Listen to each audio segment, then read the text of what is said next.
Potatoes. I'm your host, Ryan. Jeez, we have a lot to cover in sports, and as a sports fan, we got some good games and spectacular events that just happened over the weekend that there's a lot to cover. There's a lot to cover for me and for you guys to listen to. So again, I'm gonna give you a whole bunch of things. Chicago, we got a lot of things to cover as well. Excitement coming into Chicago Bulls and the Chicago Bears, and then obviously the terrible news that just came in from the Blackhawks that Corey Crawford might be out for the entire season. So let's just jump in right off the bat with the hot takes. All right, so let's get into this. The Chicago Bulls and the young talent continue to develop with Chris Dunn, Levine, and the rookie coming out of Arizona. They've looked terrific, and they keep holding their own against everybody. It's very spectacular. When we're watching it, you can't help but be impressed. But let's look at the end game here. Are we trying to make the playoffs or not? Right now, the Bulls, in the standings, they're 17-28. They are 3 games, ladies and gentlemen, out of the playoffs. Yes, they have a chance of making in the playoffs, but again, is this too soon for us to get our hands up and be all happy about it? We're trying to tank, right? We need a lottery pick. That's our main thing that we're going after. We need some good picks, and we need some good players to come in free agency. Now, the good thing that comes out of this is that we might be able to land somebody, like I said, from free agency. The Chicago Bulls have never been that good at landing someone, though. So the faith in that organization, we have to really expect that they have to get some kind of draft pick that's going to come in here and develop. We have a lot of developing players right now, like I already stated, from the kid from Arizona who just keeps shocking everybody, who's just dropping everything. And then if you guys watch the game against the Warriors, they actually held in until the second half of that game. I was very impressed. They were winning 66-63 going into halftime. And then the stuff on to Steph Curry. Did you guys see that? Unbelievable. Made you really feel like the Chicago Bulls are heading in the right direction. But again, the Bulls have never been that good at trying to sell their team. Cigar Foreman, we're trying to get something. Paxton, we're trying to get something here, okay? So now let's just jump into the Bears coaching staff. So far as we look into it, has been pretty darn good. Let me name off the names here, all right? Let me get the names out. Vic Fangio, defensive coordinator, he's back, ladies and gentlemen. He is back, and you're blue and orange. Very exciting. You have a very good defensive coordinator that you would think would leave, right? We always thought he was going to leave. He's back. He's back for 3 more years. There's no more development there, right? He's going to already have everything implemented from the players that have already been there. The defense has been the one thing that we've been able to hang our hat on for the last couple of years of the disappointment that we've watched. So I'm very impressed with the Chicago Bears, keeping him here in Chicago. Then you move into Mark Helfrich, the offensive coordinator from Oregon. Love this guy. Love him. I love this guy. He's terrific. He's got a whole bunch of things that he's going to bring into the Chicago Bears offense that I am extremely excited about, right? This is Helfrich's first job in the NFL, which is something that is risky. But if you look at the coaching staff, obviously the whole thing has been risky. But the guy has been, he's been trained under Chip Kelly in Oregon. And if you guys don't remember, Chip Kelly was raved for his offense. Now, mind you, I don't want to bring up the bad things that Chip Kelly did. Obviously, we know them. But we were always impressed from the offensive coordinating position and the thought process that went into the game from Chip Kelly. If Helfrich can bring that into Chicago, we already have a great run game. If he could develop Mitch Trubisky into how Oregon was a dominant force, now we're really talking Chicago. Think about it, the excitement. The excitement, we might actually have an offense. And a defense that is under Vic Fangio. So let me name more guys on the coaching staff. So you got Harry Heinstead from Notre Dame, the offensive line coach, right down the street, baby. And we all know that there's 3 places that if you're coming out of college that you want to be an offensive lineman and be good.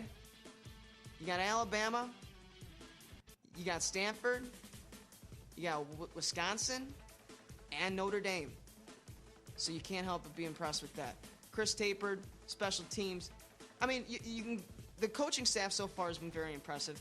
That's what I'm trying to get off to you. And again, I'm extremely excited about how this offensive coordinator and defensive coordinator have stuck it out. And you got the head coach of Matt Nagy in the presence, and I really think that he's going to be in his mind, he's a coaching mind guy. Now you got 2 guys that are very good at their positions, right? Defense and offense. So again, very, very exciting things could be happening here. Well, why not let's move in the NFL for the playoff games, right? Let's recap the games and the predictions for this week, right? Okay, guys. Did you guys watch the games? Now, I'm not even going to bring up the Tennessee Titans and Patriots game because we already knew what was going to happen there.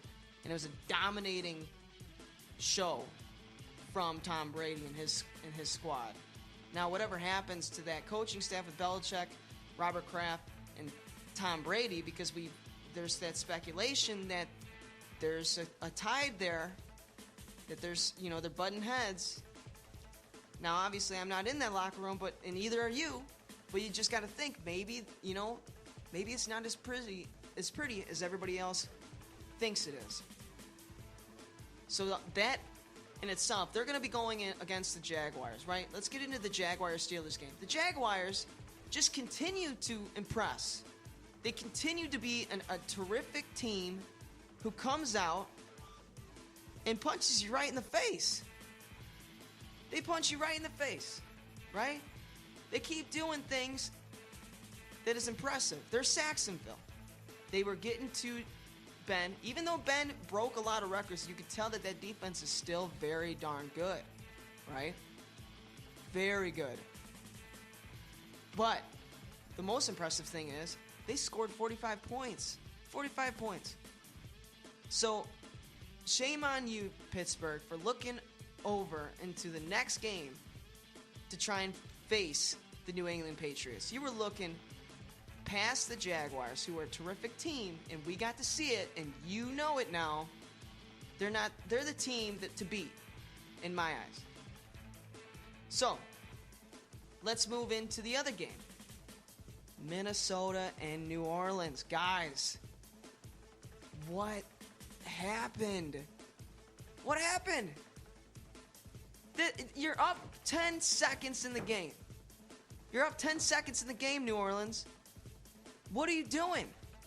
And I understand, if you guys watched some of that game, I understand some of the thought process here, right? Because they kept going after the sideline, right? They knew that they didn't want them to get out of the sideline and stop the clock. I mean, that's what I would think too. I thought it was at the time. I actually thought it was a very good idea. But you still got to do your job. What would Coach Thibodeau say, Chicago? Do your job. Do your job. Belichick, do your job. You know what you're supposed to do. Now, mind you, Williams is a rookie, the safety that missed that play on Stephon Diggs. But you still got to make that play. You know that the ball's going to their number 1 receiver. Make sure that you bring him down. Am I right? You got to make sure you bring that man down, or he's going to make a play. And that's what he did. Just an unbelievable thing of events that just rolled up to that point. It was shocking.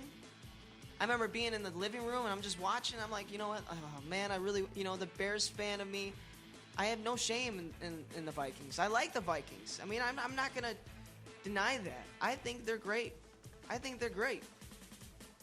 But, again, you got to think who I like the underdog here, and Minnesota was always that underdog. They come in here and they win the game, right? So then let's move in to Atlanta and Philadelphia. I mean, guys, the Falcons. I was so disappointed watching this game. Okay, so all credit goes to Philadelphia, right? All credit to them. They're winning with a backup quarterback. Now, mind you, their backup quarterback is no slouch. Nick Foles is actually a pretty darn good quarterback. A lot of people don't give him credit for. He's a great backup quarterback, and he's developing that rookie quarterback over there. Let's be honest here. But he's no slouch. So going to that game, though, you knew that the Falcons had the up. Matt Ryan coming in, Julio Jones. You had guys that were in the Super Bowl last year, and that you got to think they had that in the back of their mind. Let's meet the Patriots. Let's meet the AFC. Let's go to the Super Bowl and let's get the revenge from losing 28-3. Like you were up 28-3.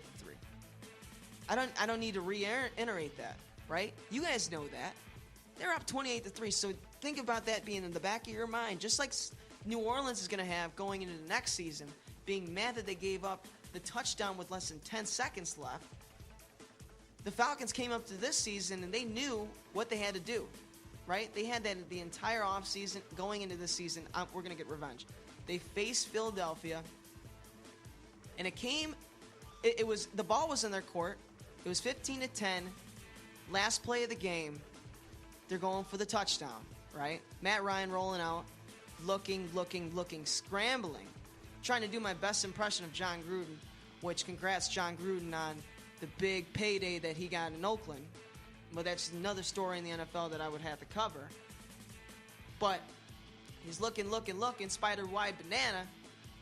He throws up a jump ball to Julio Jones, is his number one guy, and Julio Jones is widely considered one of the best wide receivers in the game, and the ball goes right through his hands. Julio, what are you doing? What are you doing, man? You got to catch the ball. Just like in baseball, just like in any sport, keep your eye on the ball. Bring it in. The ball went right through your hands, Julio. You're supposed to be the franchise wide receiver. Disappointing to see that. But Philadelphia's going in. So now you have the matchups for the NFC and the AFC. Right? You got the Jags versus the Patriots. And you got Minnesota versus, the underdogs with their masks on. Both of them are going to come in with that. With their dog faces and the Philadelphia Eagles. So you got two teams, right? 3 out of the 4 have never won a Super Bowl. Then you could look over in New England and, the GOAT, it's like a monopoly. He keeps winning the darn Super Bowl. But obviously, everybody's an underdog here, right? So right now, Philadelphia, you're the underdog. You can say that because you don't have your quarterback. You don't have Wentz out there. But everybody in this playoff is an underdog because everybody knows that the Patriots are the heavy team to beat, team to win, right? Everybody thinks that they're going to the Super Bowl. Which, if I was a smart man, I would bet that too. But if I had to look at these matchups, okay, so let's dive into the Jags versus the Patriots. I already restated, the Jags have a darn good defense, right? How many times have we seen Tom Brady face a good defense with a good defensive line that gets pressure on him, and he has a hard time? Now, mind you, it's not the it's not the New York Giants, right? It's not the New York Giants that we're talking about. It's the Jags. They've never been in this position. They don't have the grit that the Patriots know from being in the playoffs and what it takes to get to the Super Bowl. But they have the dark horse, Tom Coughlin. Now, mind you, I don't think Tom Coughlin's really going to chime in on anything when it comes to this game.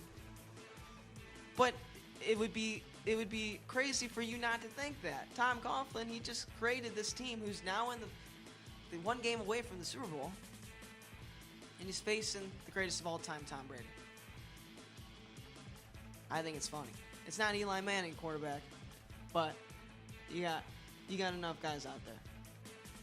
So, if I had to make my prediction in that game, in the AFC Championship game,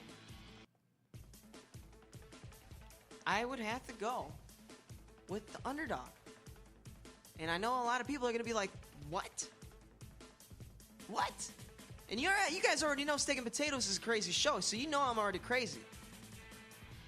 But I am picking the underdog here. I think that Saxonville, again, quote me again, is going to beat Tom Brady, the GOAT, the greatest of all time. We'll have to see. There's a lot of things that are going to go into it. You guys are going to watch. Make sure you tune in. And let's move into the NFC. All right? Vikings, Eagles. Vikings, Eagles. Gosh, I mean, NFC North, you can't deny it. The Vikings are the team that you want to go. I mean, even if you're a great Chicago fan. I mean, it's not like I'm voting for the Packers here, guys. I'm voting for the Minnesota Vikings. They've never won. And I just think every single time, going back to Atlanta versus Minnesota, and I think it was 1998 when that kick went in, and you had John Randall in America's Game. You guys got to check it out. Go check out the America's Game. Missing titles, missing championships. John Randall and what's his name? Can't get it off the top of my head. But Randy Moss came in. He was a rookie that year. Just check it out. It's a terrific, terrific America's Game. And you're just sitting there like, damn. But anyway, I got off track there. Minnesota versus Philadelphia. I just don't see Philadelphia getting past this defense of Minnesota. Again, I bring up the defense. And what do we know best? Defense wins championships. Am I right? Defense wins championships. We've known this. Now, mind you, you need an offense as well. Let's not just slide that out. You know, Case Keenum, hey, we're rooting for you. But again, I see defense coming out. And I see Minnesota going to the Super Bowl. They're going to the Super Bowl, baby. So that means that you're gonna have a Blake Bortles, and you're gonna have a Case Keenum Super Bowl. In my mind, can you imagine that, guys? And plus, you have two teams that just deserve it. They deserve to go. I don't know. It might just be me. Anyway, we will get back after this quick break, and I will talk about some good UFC fights that are coming up. I know you guys are excited about it. We'll be right back.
Bang, bang.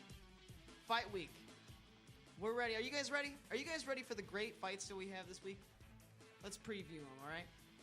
January 20th, live from the Forum in Los Angeles, the quest for the heavyweight title begins with the first fight in Bellator's World Grand Prix. Here we go. History will be made. I don't care what weight class you at, I will fight you. I'm going in there to beat you, to hurt you, to put you away. I am a different animal than all the other heavyweights in the world. Stop talking. Put the gloves on and let's fight. I don't care who you put in front of me, I'm gonna knock him out. Actions speak louder than words. I want to do all my talking in the cage. Fighting is fun. At any moment I can put someone's lights out. Это нехорошо, потому что за каждое слово нам придется ответить потом. Если не перед людьми, то перед Богом. 8 legends, 8 stories to be told. Who will win the World Grand Prix and reign as the heavyweight king?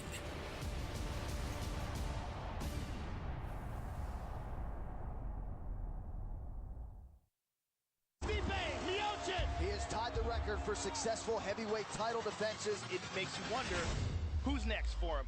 Oh! That's it! Francis Ngannou! Wow! We might be staring at a future UFC heavyweight champion. He's the scariest man on the planet Earth, and now we're really gonna find out whether or not Stipe Miocic can fight off this storm. You got no place to hide. And you're running 'cause I'm coming, gonna eat you alive. The chase has just begun. Now is my time.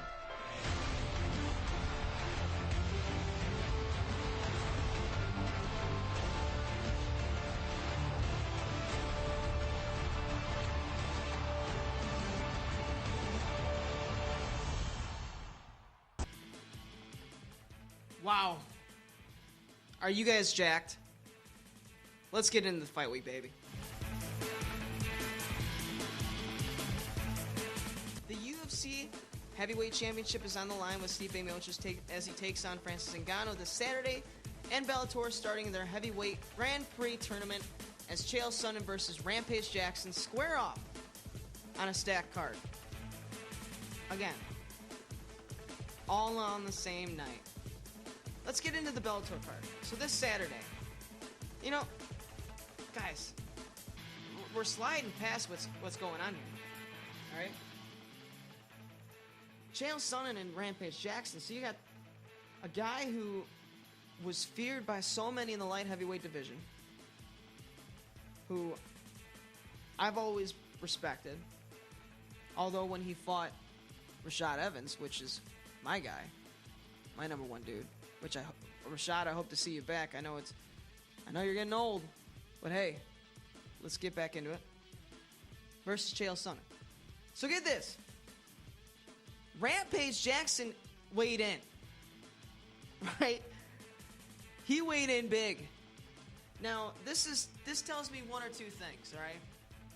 One is Rampage is stacked, and he always has been. His cut, he's always hated cutting. He's always been a big dude. So at 205, it's been a hard cut for him. But then again, you know, he could still cut a little bit more. He's a big 205er. Let's not get that past. Then you got Chael Sonnen, who weighed in as 205. So he came in as a light heavyweight. Which Chael looks fit. We know going into this fight that Rampage Jackson and Chael Sonnen are two different kind of fighters. You have one guy who's a grit guy who will bring you to the ground and just pummel you in the face non-stop, who's a terrific trash talker, by the way. This fight, he really hasn't done that, and he even says that there's really no trash talk that he needs to do. You know, he's facing a guy that's a badass in Rampage Jackson. And Rampage Jackson has really not said anything about Chael Sonnen that's in a bad way. They've been very nice to each other, which is good and bad. You know, when it comes to these two fighters, it's kind of odd to see that, because, you know, Rampage is always a mean-mugging guy. And, you know, Chael, who's always been a trash-talking guy, right? So, again, you have these two guys squaring off. Chael Sonnen at 29-15-1. and Rampage Jackson at 37-12-0. A lot of fights in these guys. I mean, there's a lot of fights. Now, mind you, I kind of went over this last podcast. These two guys are super old. And you look at everybody who's on the Grand Prix. Ryan Bader, King Mo. But you have all those guys. You have all those guys who are past their prime, you could say. Now, Ryan Bader, maybe you can argue there. But they're all older. They're all older and they came from the UFC. The majority of them. The majority of them. So going into this fight, you know the game plan that Chael's got. He's a smaller fighter, but his one trick pony is taking you to the ground. And like I said, he's gonna pound Rampage's face in. That's his plan. We'll see if that happens, because then he has to get past the takedown defense of Rampage Jackson, which we know is terrific. The guy is a brick house, and he's gonna be throwing bricks at Chael's face, which is always a scary part. You always see Rampage Jackson. The thing is, Rampage Jackson always throws with those big hooks. If they connect, they're deadly. They're extremely deadly. So, but my prediction in this fight, and I might be biased because I love him, but Chael Sonnen, I think is going to come on top. I do think that it will go to the judges at the end of the day. I do not see a finish in this fight. I just don't. I think Chael's just got a great chin, and Rampage will get gassed. And I don't think, looking at Rampage's weight coming in, I just don't see him being in shape. I don't know. You guys might have a different opinion on it, but I don't see him being in shape. Of course, you got another stacked card with Roy McDonald and Douglas Lima, who is the champion. Roy, who you can argue was, or could have been, better than GSP. They both were in the same fight camp for the longest time. They never fought each other, and they never wanted to. But you can argue that Roy McDonald he's a bad MF, if you guys know what I mean. He is a bad man. But they never fought. You never got to see the fight between Roy and GSP. But Roy coming in from from the UFC into Bellator, facing Douglas Lima. I think they're just throwing Douglas Lima out to the wolves in this fight. I think Roy's just going to run right through him. We're going to have to see. There's a lot of things going in. Rory McDonald coming in at 19-4 is his record. Douglas Lima has an impressive record. Let's be honest here, 29-6. He's got a lot more fights. But I mean, compared to a guy that's got 23 fights and another guy who's got 20 to 35 fights, I don't know. I think this is Rory McDonald's prime, and I'm excited to see it. I'm excited to see him just run through Bellator. I thought he always deserved that, and I thought that he kind of shorted himself because, again, GSP, who might have been the greatest of all time in that division, he just wouldn't want to fight him. Now let's get into the big boys, right? The big dogs. Stipe versus Francis Ngannou. Guys, this fight, I mean, I might be the only one that thinks this, right? If you look into this, I might be the only one to think this. I might be the only one, but this fight reminds me of Muhammad Ali going against George Foreman in the jungle. If you guys remember that, Muhammad Ali, everybody was praying for Muhammad Ali because they thought that he was going to die in the fight. They thought he was going to die in that fight. People were scared for him because George Foreman was such an intimidating guy. And he was already like a great fighter. Everybody knew who Muhammad Ali was. And they said, watch and see how great I am. That's all I said. Watch. And that's when we really saw the personality of Muhammad Ali really come out. That's what I loved. I love watching and looking back in that. But that's what I get the impression of in this fight. And the UFC really, like, as much as they could say that they're not, they really are rooting for Francis Ngannou to win this fight. They've really put in a lot of promotions for him to be it. And he, you know, how can you fault them, right? How can you be mad at them for that? Because the guy is like from another world. He's like if you created somebody on a video game. I mean, I remember when I was creating people on WWE who had the stacked shoulders and just were completely jacked, and they're coming down to the ring and you knew that they were, 100 overall. Or if I'm creating somebody that's perfect on Madden and he's 99, 99, 99, 99, he's everything and he's stacked out of his mind. That's what this guy looks like. He's a monster. And we saw the knockouts that he's had against Alistair and Overeem and other great fighters that Andre Arlovski comes off to me, right? I remember him straight crossing him. And he's got a submission victory.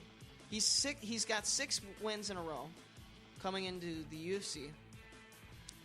He's 11-1. He's got a 64% KO and TKO ratio, 36% submission. Again, he doesn't have as many fights, so those percentages are a little bit fluxed. But he's a big dude. He comes in at 265 almost every single time he comes into the ring. He's a big man. So, let's get into Stipe. Stipe Miocic has had a lot of great fights, guys. He's fought a lot of guys with heavy hands. Heavy hands. Heavy hitters have fought Stipe Miocic. He's been in the ring with guys like this. And that's why don't overlook him. He is still the champion. This fight can go anywhere. And the thing is, if you look back at Stipe's fights, the majority of them have stood up. He's been in a striking competition with the majority of the guys he's faced. And he's probably going to be looking to do that with Francis, but he's also a very good wrestler. A lot of people do not put that in account. He's beaten guys with heavy hands. Mark Hunt, Junior Dos Santos. I mean, the list goes on. He beat tons of other guys that have huge hands. Alistair Overeem, just like Francis Ngannou. They both beat guys that have good hands. We're not denying that. But if you look at Stipe's track record with guys who have came in and have looked to take someone's head off, Stipe's gotten the better of him. And we've seen this before. We've seen this before in the UFC especially. I don't know if you guys can recall, but Shane Carwin came in and he was knocking everybody out in the first round. Everybody was getting knocked out in the first round. And he was facing Brock Lesnar. It was the 2 biggest men in the UFC heavyweight division ever. It was a huge fight. And if you guys look, now I remember that fight too, not to get too much off track, but those 2 guys came out, and I remember Shane Carwin coming out to bodies hit the floor, and I'm like, Brock. Looking over at Brock, like if Brock was sitting next to me, I'm like, Brock, dude, like hold up. And then you have Brock Lesnar, who comes out with End of the Sandman by Metallica, just jumping. And then Brock weathered the storm in that fight. Brock weathered the storm from a guy who, again, never made it out to the first round, who was knocking everybody out. He ended up getting gassed, Shane Carwin. And Brock was, again, the baddest man on the planet. Now, does that happen with this fight? I think that there's more possibilities. I think Francis Ngannou is more conditioned than those previous fights that I just named off. But the thing is that leaps off to me, and a lot of people aren't bringing this up with Francis Ngannou and Stipe Miocic. Stipe has a lot of straight striking, right? He's very straight with his punches. He tees off, and he looks for opportunities to throw those crosses, throw those kicks. He's a great stand-up guy that a lot of people don't give enough credit to. I think if he could weather the storm of Francis Ngannou, you're seeing a guy who's going to win again and break the record of the UFC for having the most title defenses. I see Stipe Miocic maybe coming out with his hand raised. But he has to, again, weather the storm. That's the big question. We've seen Francis stand up and throw bombs. We've seen him do devastating things to his opponents. Alistair Overeem. I don't know if he's awake yet. But we've seen it before. And what I'm saying is from bringing up past heavyweights who have came in here and knocked everybody out, is that they're going to be in a 5-round fight. You're going to face a guy like Stipe, who is he's all around very good at everything that he does. Ground, stand up, everything. Very good wrestler. Who can weather the storm. If he can weather the storm, that's the big if. But if he can weather the storm, get past Francis Ngannou. We've seen Francis go to the ground before. He's got a very good ground game. With a Kimura. He won in a fight for submission against Anthony Hamilton. Now, again, you're probably thinking, who the hell's Anthony Hamilton? Anthony Hamilton's a pretty darn good fighter as well. But again, it comes down to who's going to be the better guy. Now, let's look at the stats that were going into this fight. So, Stipe 17-2. Francis is 11-1. Stipe's got a 76% KO TKO. Francis 64%. So Stipe pretty darn good in that category, if I might say. Submissions. Francis 36%. He beats Stipe with only 6%. But again, we've only seen Stipe really go to the ground and wrestle somebody and beat him on the ground with his hands, which I see that happening in this fight. Decisions. It only goes 18% to Stipe. He usually finishes his fights. And, you know, we're not shocked here. Francis has finished all of his fights with 0%. Height, they're both the same height, 76 inches. Weight, Stipe's he's going to come in at 240, 245. Francis, 250 to 265. He's always a huge man.